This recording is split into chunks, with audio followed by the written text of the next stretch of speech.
I believe that they can watch the video once I uploaded the recording of this class. I believe they can watch the video recording uh, in their leisure time. So therefore, even though very limited number of students in the class, I'm going to conduct the session so that they will be the others, those who haven't participate in this lecture can access this recording of this particular lecture. Right. Anyway, first, even though, so in order to benefit the B group students, again, I'm telling you the brief introduction of how to do it, and I will show you how to run the, what do you call this, how to develop a blog. Even though that I couldn't explain in the classroom physically, in the physical classroom. Now I'm going to tell you how to do all these things in detail, right? So task is very clear. In the For the assignment 2, so as usual, you are given 15 marks. The task is to write a blog, which means that you have to prepare you have to design a blog post, which is originally posted in a blog, right? So how blog can be developed will be told later on once this explanation is done, right? So blog post. Now before that you have to you must be clear about the task. Task is you have to write a blog post analyzing how human resource management can effectively address the people-centric challenges in the modern workplace. Right? So basically you have to select uh, people-centric challenges, and you need to explain those people-centric challenges. uh, or simply you have to explain how those people-centric challenges are going to be addressed by the human resource management practices, principles, or human resource management theories that you learn in your class, right? So far, right? Your analysis should apply the relevant HRM theories. First, you need to identify, initially, you need to identify 3 issues. 1, 2, 3 people-centric issues need to be analyzed. Sorry, need to be selected first, right? First, you have to select 3 people-centric challenges.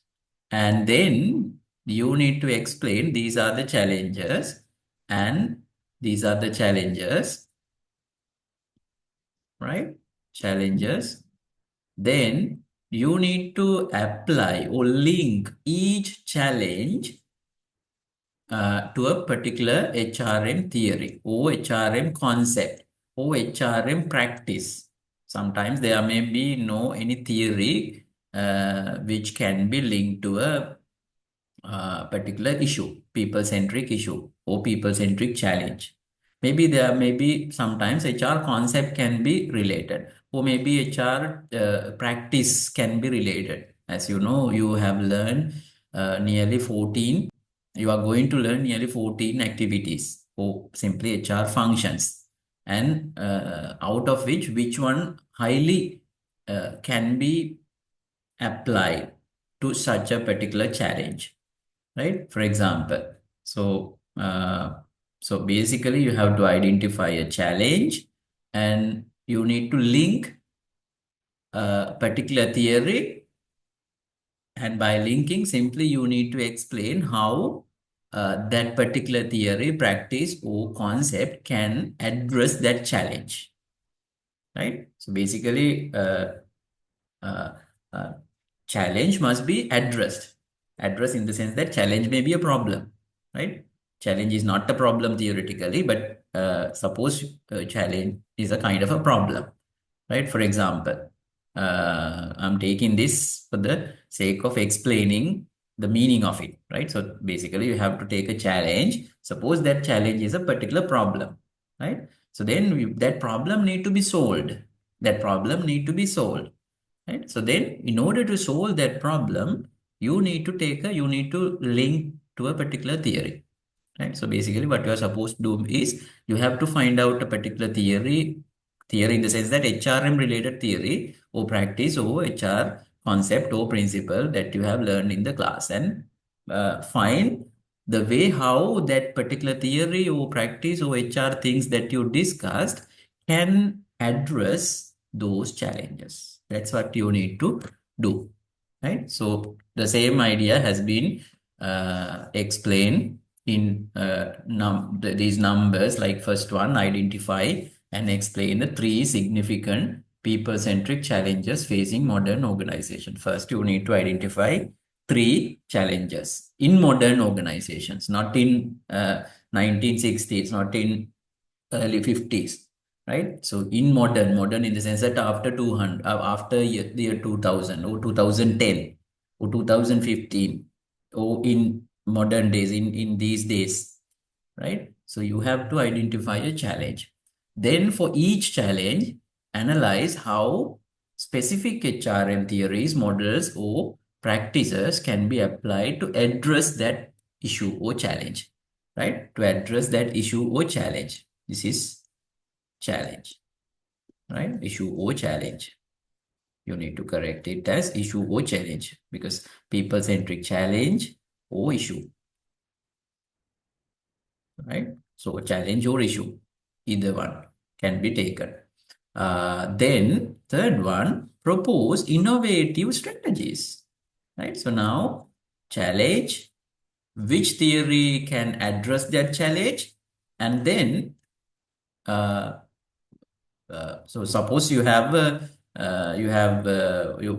found that this particular practice recruitment can handle, right? Recruitment itself, recruitment is a general thing. So there are various practices in recruitment. And so you have to propose strategies. Strategies are the ways or actions or simply the action plans, or in other words, the ways or means, right? Ways, means, methods are the strategies. Strategies are simply the actions that you are going to take to address this challenge relating to this particular area. Suppose you are taking selection. So what actions that can be taken in selection as you learned in the class? Because you have learned all these things, because in the entire HRM syllabus you have learned the theoretical things, best practices, ideal things that you have to do, because theory says a principle, theory says a best practice, right? So then you need to simply find out uh, possible viable solutions for the challenges that you are facing in the real world from the theory, from the books, from the learning content, from the things that you learn in the class. That's what you need to do in this task, right? So basically, there are three main important things that you need to identify, that you need to address. First, you need to identify challenges, and they must be linked to the relevant theories, and relating to these theories, how those challenges are addressed, right? So relating to these theories in the sense that strategies. So those are the three areas. Then after that, discuss the potential impact of these strategies. And fourth one is you need to discuss what are the potential impact, right? So simply you have a problem is linked with the particular theory, and relating to theory you find solutions, you try to find solutions how to address these problems, and while addressing these challenges by means of this, what are the outcomes, right? So what are the outcomes? So, for example, employee well-being, how the well-being can be increased, right? So well-being relating to this challenge, not general well-being, right? Because if we are, because challenge is a kind of a difficulty that we are facing, right? So if we are living with that difficulty, because obviously we sometimes that would directly impact to the employee dissatisfaction, engagement, well-being, right? So those are really have affected negatively. Then, so if the problem or challenge is properly addressed with from the theory, obviously employee satisfaction will go up, employee well-being will go up, right? And organizational performance will go up, right? So what are the major outcomes that can be uh, generated, so that can be created by this approach, right? So simply uh, uh, challenge need to be identified, then that these must be linked, those challenges must be linked to the theory and relating to the theory. So you can simply find out proposals. So you can simplify, create proposals or simply actions to address those challenges. Those are known as strategies. And by following those strategies, simply what will be the outcomes, especially to the well-being, engagement, and organizational performance. That's the main thing that you have to do, right? So then you are given only maximum 10 students per group, and more than that is not allowed. And you have to create maximum 4 pages, right? You have to uh, create a maximum 4 pages of content, right? So your content must be maximum size is 5 pages. For 4 pages, A4 size 4 pages, excluding the references and appendices, which means that you must include the references as well as if you want to add some, clarifications or add some additional things to prove your content, you can attach them in the appendices. Then excluding references and appendices, right? So content is maximum 4 pages, excluding references and appendices, right? Use the suggested structure for the blog, right? So you have been given a structure for the blog post only.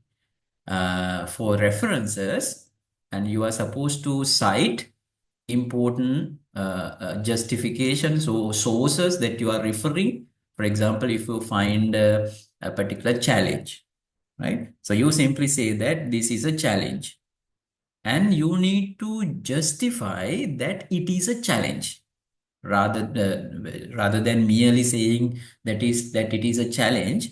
You simply are supposed to use to do it always saying that this is a challenge and this is a challenge, like that, right? So but you are supposed to justify the challenge with proper evidence, right? So you need to, so how you can collect proper evidence? Evidence is that in the sense that simply you can say that you can provide examples, or you can provide, for example, nowadays we are having employee engagement problem, right? So then obviously you can simply provide some statistics using global surveys, right? Or maybe local surveys regarding the engagement, right? So simply you can provide some statistics, and you can provide the from which source that you have taken those statistics. Source in the sense that referencing and citations, right? So you can simply cite, for example, if you take employee engagement, the ideal source is the Gallup International Report. Then you can cite the Gallup International Report in the blog, right? So once you cite a particular source, that must be referenced in the reference list. That must be provided the source name and author and institution who publish it, page numbers and everything in the reference list. So that's how you justify. Or simply that's how you can provide evidence, right? With strong justification, evidences, simply you can provide. So the ideal strong evidence provision can be done with citations and referencing, especially citations, and citations can be referenced later on, right? If you cite something, that must be referenced, right? Uh, and how you can cite and reference. And we have these days, especially, we have very good software tools for that. And I will give you an explanation on how to use such a tool which is called uh, Sotero. Sotero is an ideal uh, reference management tool. Then I have done a particular video on that for the management faculty students. And it is in my YouTube channel, and I will provide the link of it on the LMS, right? So then you can simply access that video and learn how to reference and how to cite and reference your academic work, right? So that must be followed, and same practice, because marks allocation, a small percentage for such has been allocated in this assignment, right? I will explain that one as also. If you have manually referenced and cited in your report, in your blog, obviously uh, there is a high possibility to make some errors, right? Because when you do citations, obviously, there are international standards on citing and referencing.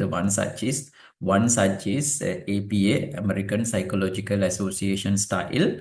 That is highly recommended. And for this assignment also, I recommend you to follow APA style. And there are standards on citing, especially with the APA style. So that can be easily done with the reference management tool, right? That's why I'm recommending you to use it. Simply, you don't have to worry about it. A video is there, then watch that video and learn how to do it. Very simple. Very quickly, you will be able to learn, install the software, and there are instructions in the video.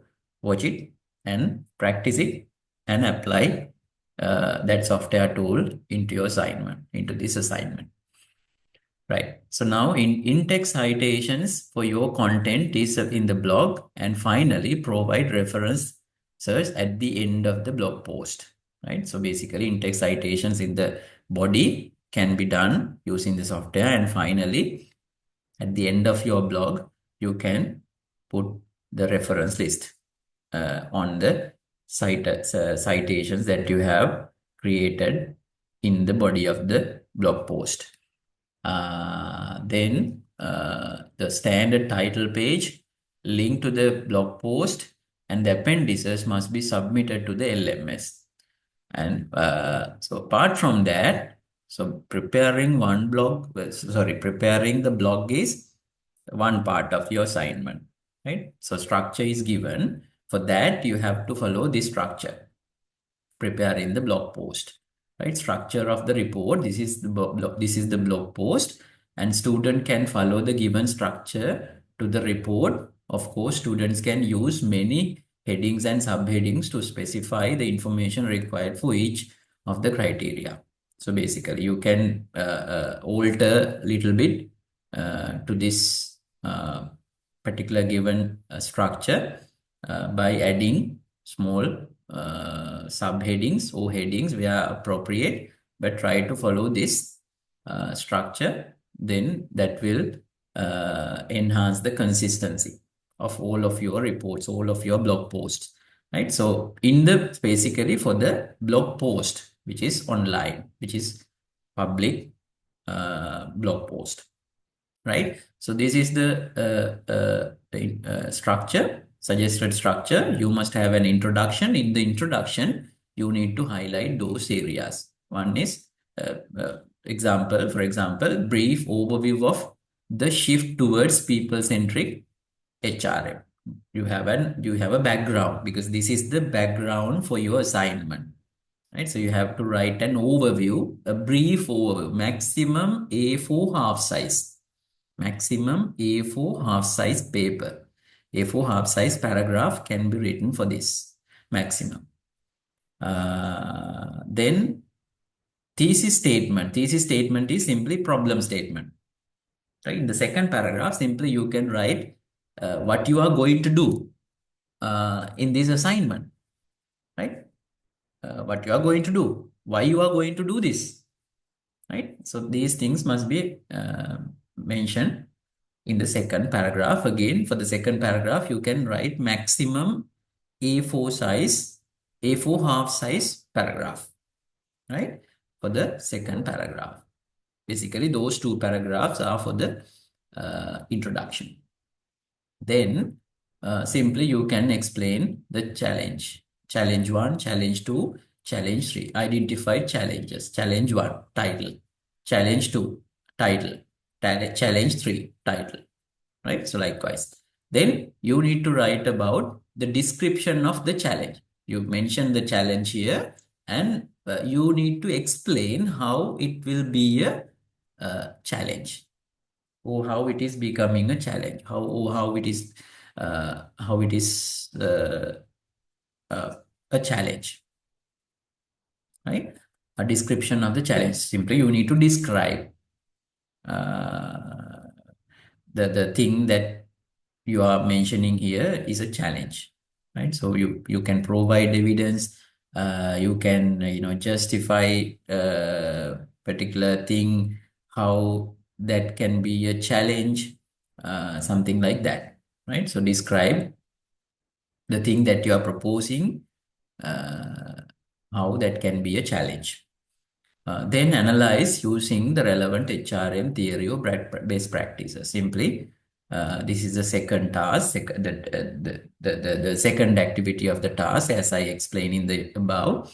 First, you need to identify the challenge that must be explained briefly, maximum again for that maximum A4 half size.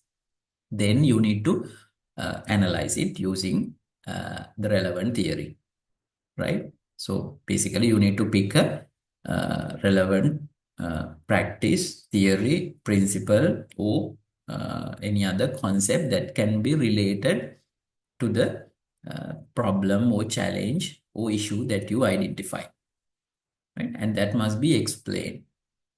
Then finally, you need to propose what are the strategies to address the challenge, right? And simply then after that, you can simply mention how that can be improved well-being, right? How that can be as here, right? Discuss the potential impact, right? For that, you can simply use another bullet point, another paragraph, how that those strategies can enhance the productivity of the company, performance of the company, and the what do you call this well-being of our employees, right? That can be written in the fourth paragraph, right? Because I have clearly instructed that students can follow uh, uh, their own structure by simply applying this given structure. They are free to use subheadings and uh, additional topics, headings and subheadings, right? For that, simply you can use 4 bullet points, 4 headings: description of the challenge, analyzing the relevant, linking the relevant theory, and propose strategies. And by using the proposed strategies, what will be the outcomes, right? Fourth one is outcome. That has not been given here, but as per the instructions here, there must be at least four paragraphs must be there, right? So therefore, basically, you can open up 4 subheadings under which you can write paragraphs, right? So similarly, you can do the same thing for the challenge 2, challenge 3, 2 and challenge 3, right? So open another small paragraph, starting a subheading, or by putting a subheading like outcomes, subheading as outcomes of such strategies, outcomes of such strategies, and outcomes of such strategies likewise, right? So basically, you must have 4 paragraphs under 4 headings, even though this has been given in 3 bullet points, right? So basically, you must have 4 paragraphs, right? Then conclusion, based on the things that you have given here under these 3 challenges. Simply, you can summarize all the things that you uh, analyzed here under these headings, right? Under challenge 1, 2, 3, the things that you have summarized, that you have stated under each challenge, under each subheadings, can be summarized as key points. So basically, you need to summarize everything that you have done here in the above. Then finally, you can do a reflection. And in that reflection, you can highlight how future people-centric HRM can be addressed by all these things, right? So in a reflection, I believe you can do a reflection because in the previous assignment you have been given a you have part of it, except apart from basically in the first assignment you have been given a reflection to do.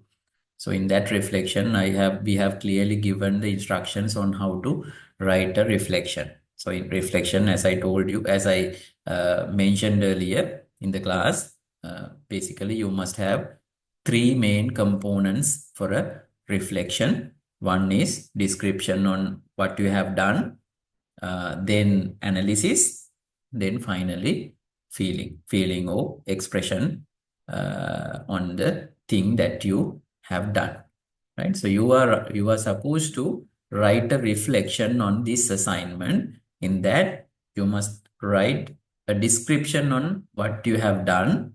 Then you need to analyze in the sense that you can simply describe what you have done, and simply for all these things that you have done, what theories, what HR concepts that you have taken, that you picked in order to address the challenges can be summarized here for the analysis. And for the perception, your feeling, uh, uh, what you felt about it can be simply summarized by simply stating your own feelings on doing this, right?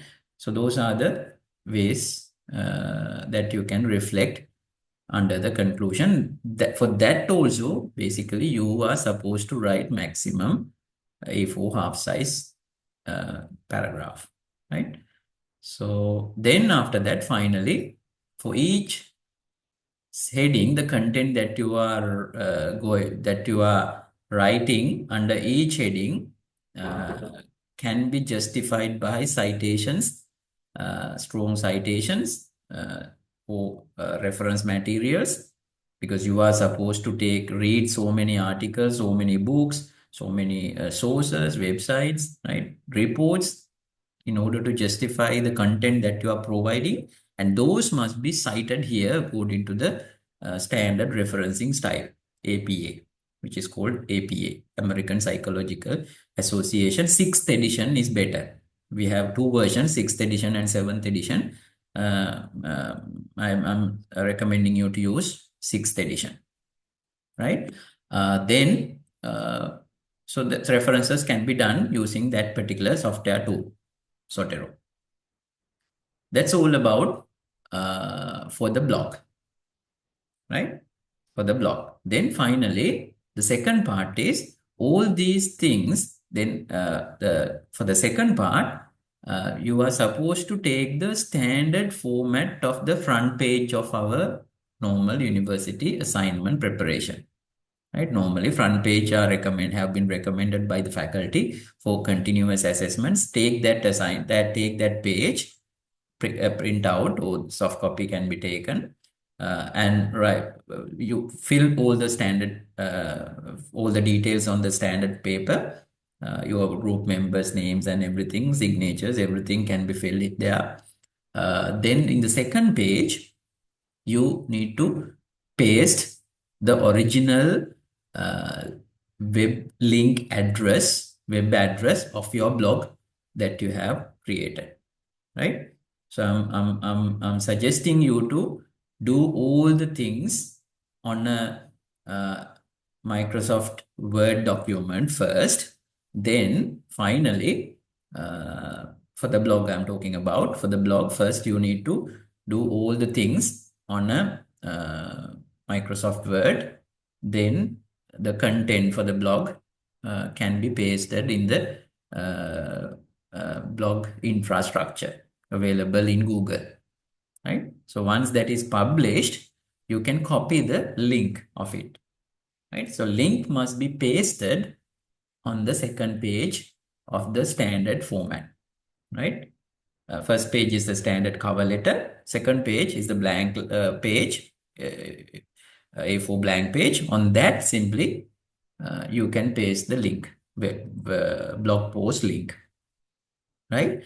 Then in the third one, in the third page, uh, you can paste, you can write, you can provide any appendices. For example, the tables, the pictures, because that you have cited so many reference materials in order to create the web or the blog content to justify the arguments that you are providing.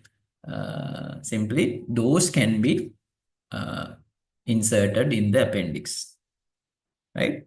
So indicating a reference in the text of the blog post, as normally that is the academic practice, right? If you have a long table, a big table to include in the body, normally academics in the scholarly landscape, normally we are not providing original table as it is on the body of the text, right? So we say that we provide a summary statement summarizing the everything in the table in one sentence, and within bracket we write for more information refer appendix 1, or simply within bracket type appendix 1.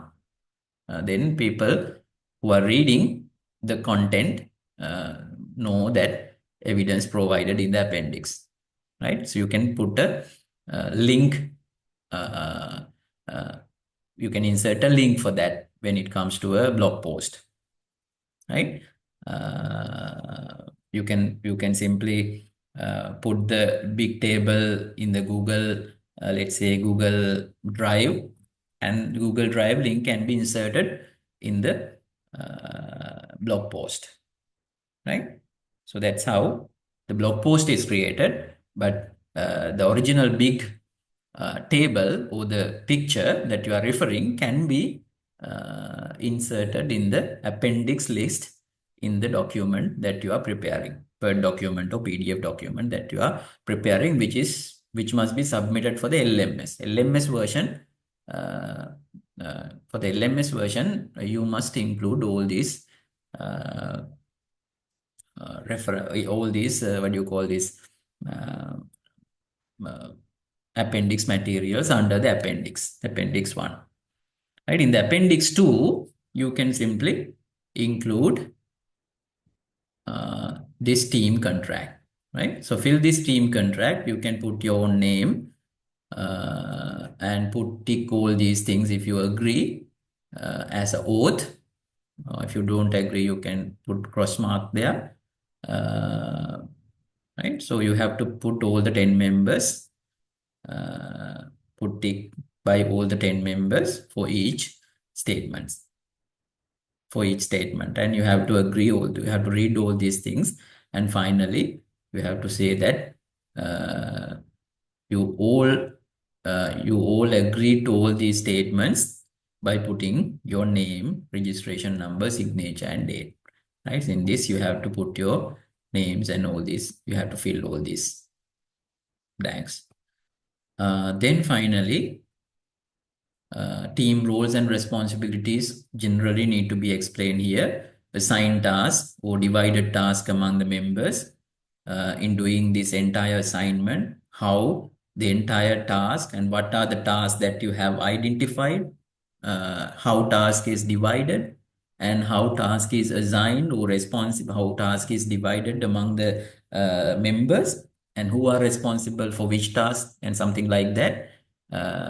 Duties, task, and everything, responsible people and assigned people, everything can be mentioned here generally. And then after that you can, because all these things done in a team meetings, you have to call different meetings, and each meeting what you have done in order to perform the entire task assignment, how many meetings called, and each meeting what you discuss, and meeting minutes must be attached here. Not attached, simply you have to fill about all this. right? You have to summarize all these meeting minutes here. And how many meetings. For under each meeting, you need to provide team meeting minutes, right? And this is how the marks are given. Marks allocation for the challenge 1, challenge 2, challenge 3, given marks and weighting, which means that I'm giving you the marks by 100 and finally weighted it to 15 marks, finally, approximated to 15 marks. So these are the marking criteria: content, quality, and relevance. Identification of people-centric challenge. You are given 6 marks for each challenge. Not 6 marks for total 3 challenges, 2 marks each. Altogether, maximum 6 marks are given, right? So in that, you must reflect clear and accurate identification of 3 people-centric challenges in modern HRM. Relevance of the challenges to contemporary workplace issues, right? So those must be reflected. So if I understand these two things are there in each challenge, then you are given maximum 6 marks. Then application, then the second part, 5 marks given for each challenge, and altogether 15 marks are given, and that must be included these features, right? What are those? Effective application of HRM theories and models to analyze the identified challenges. Not only the theories and models, but also some practices, concepts that we discuss in the class, right? Whatever the thing relevant, you can take, which was discussed in the class. And depth and accuracy of analysis. And most important thing is depth of your analysis. How deep you have analyzed, how clearly those have been linked. The what do you call this? The challenge, each challenge have been linked with the theory, linked with the practice, or linked with the concept, linked with the principle that we discussed, right? How far or how clear uh, each challenge has been linked to the relevant uh, theoretical area is assessed, right? So if these two basic things is satisfied, then for each challenge, then maximum you are given 15 marks. Then propose solutions, right? So third part is for each 3 marks maximum, and altogether 9 marks given. Feasibility, innovation, and alignment of those proposed strategies with the HRM practices, right? So those things are assessed uh, in the solutions that you have given, and maximum you are given 9 marks, right?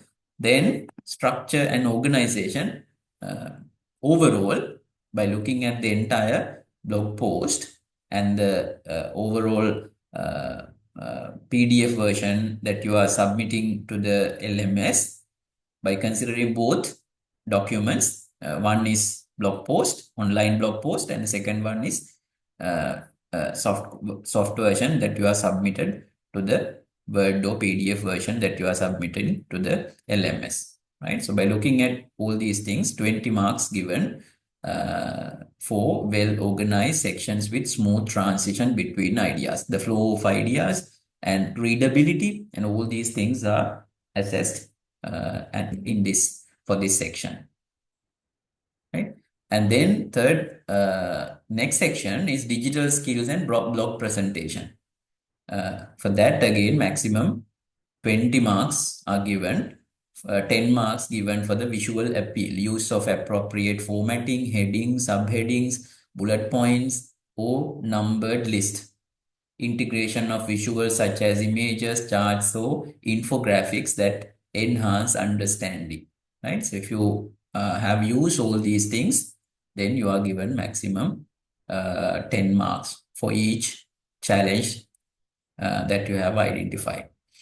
Then engagement and readability, right? How far the reader can be engaged, how appealing your content, uh, uh, uh, that reader is engaged, right? So normally, how appealing your content. for the reader is assessed in this section.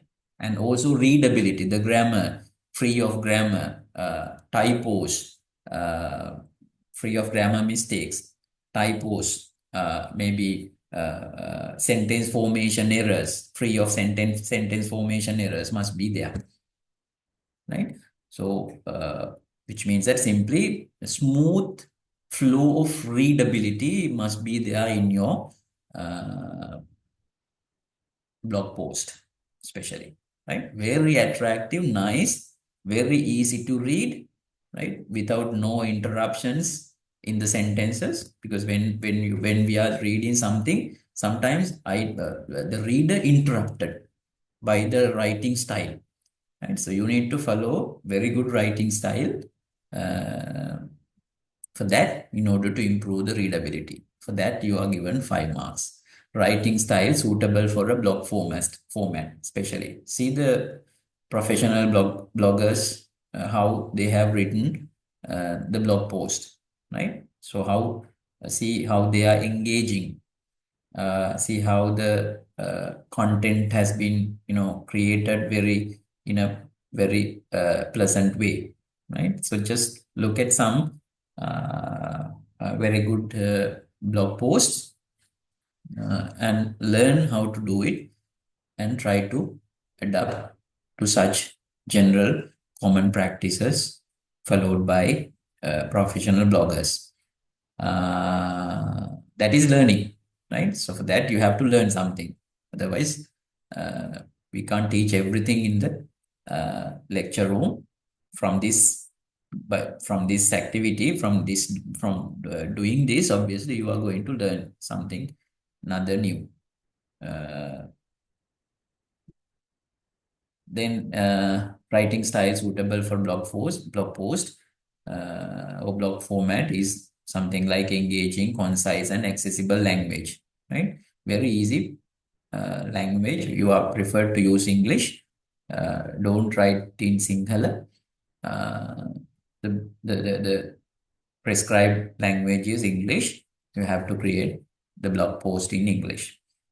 Then digital tools like effective use of blogging platforms or tools to create an interactive and professional blog post.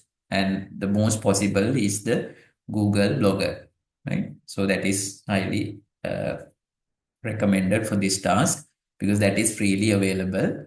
Don't use any other blogging platform.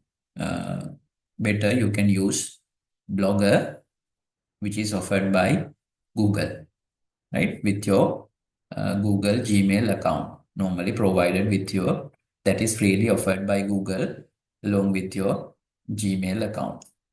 I will tell you later on how to find that. And reference management, another 10 marks given. Critical thinking and analysis, like demonstration of original thought and insight into the topic, another 15 marks given. Another 5 marks are given for the meeting assignment requirements, adherence to the word count, page length, requirement, submission within the deadline. Right? So page length, you must be able to manage the content of maximum 4 pages, uh, and uh, uh, and you must be able to submit within the deadline, right? If someone fails to satisfy all these things, satisfy basically these two criteria, you are losing these 5 marks, right? So those are the main things that you are supposed to do for the assignment number 2. Right now, how you find, no, before that, how you can reference, right? So basically, you have to go to this channel, Wits Learning in YouTube. YouTube, and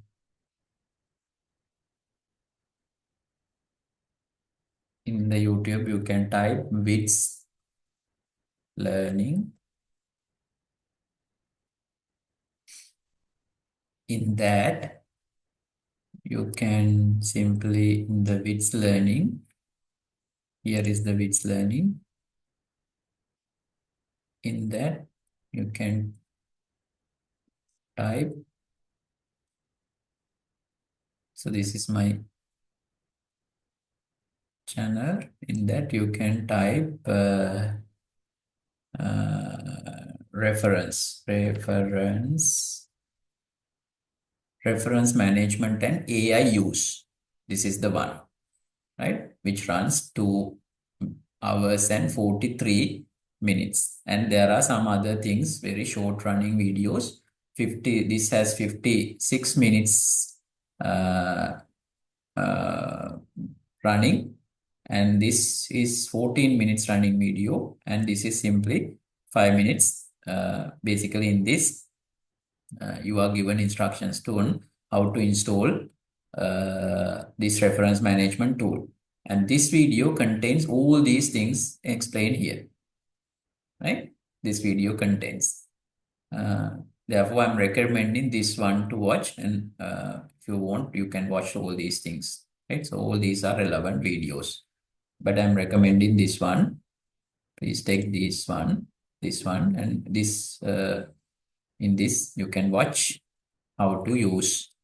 You can learn how to use reference management, how to use Sotero for your citation and reference management. For this task, I'm recommending this one, this video to watch. Then you can clearly learn all these things, right? I will put this link on the LMS, right? So that's how referencing is done. Then after that, you can go to the Blogger site, which is available in the Google Gmail, and go to the Gmail and press this icon, Google Labs, and scroll down, and you have this blogger, right? So click this one. Before that, you have to log in with your Gmail. Initially, you have to log in with your Gmail. This is the Gmail. And that is done. Now, these have been provided by them. Then you can simply follow these instructions. This is very easy. First, then give a title, and likewise simply uh, follow the instructions, follow the steps that they are giving. Then you can simply create. This is a very good tailor-made infrastructure. You can simply alter uh, whatever the thing that, because this is already structured by them, by the Google. All the formats are given, all the guidelines and formats are given. Simply you have to follow. You have to select as you wish. Titles, all the structure have been provided by them, right? Simply you need to fill the relevant content or relevant blanks that they have provided, or boxes that they have provided, like you normally prepare a PowerPoint presentation. So same structure is there. Uh, Simply everything provided by them. Just follow. And there are so many YouTube videos available on preparing a blog post with this blogger site. Blogger option by the Google. You can watch them and easily learn how to do it very quickly by watching available videos, right, on the YouTube, in YouTube. And that's all about, I think. Simply, I believe that you will all be able to very easily create your blog, right? So simply by providing all this, you can follow. And finally, you will get, once everything is done, then you can simply publish your blog. That is one thing. Another option is there. You have been given an option, something like this, sites. Another option is there. Right. I think you don't want to use that one. The best thing is Blogger. Simply follow the blogger and their instructions, and simply you can do it. Right. All done. That's the way how you can do your second assignment. Right. So if you have any other question, you can contact me while you are doing your assignment. If you are encountering any issue, any problem, any difficulty, don't hesitate to contact me anytime by simply calling me or emailing me or simply meeting me physically at the campus. Right. Thank you. Uh, right. Now,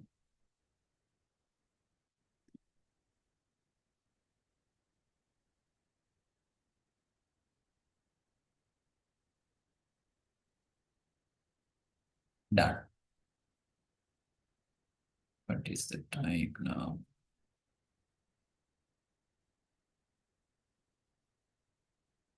Right. Can you join me? I'm just winding up now in order to cut this video. Can you rejoin the same, join the class using the same link? I'm just cutting this video. Uh, then we can start another, the lesson today to be discussed. Uh, for the sake of cutting this video, I'm stopping, right? So using the same link, just rejoin with me.